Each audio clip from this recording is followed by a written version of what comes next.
Ang ginawa ko sa hugas bigas ay siya na ring pinanghilamos ko.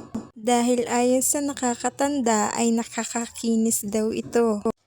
At dahil 2 araw na ngang walang tubig, 2 araw na ring walang hugas ito. Ewan ko na nga lang ba kung kainin pa to ng jowa ko. Pero syempre, eme lang yun.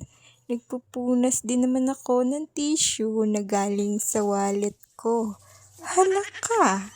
At dahil walang tubig, pinagkasya ko na lang yung laman ng timba namin.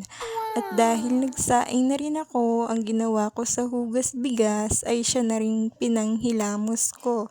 Dahil ayon nga sa mga matatanda ay pampaganda daw ito ng kutis. Tingnan natin kung totoo. At pag totoo to, ichichika ko sa inyong lahat at aaraw-arawin ko na ang paggamit nito. O diba, ewan ko na nga lang ba kung gumanda pa tong above na to. Yun lamang at see you sa susunod. Salamat!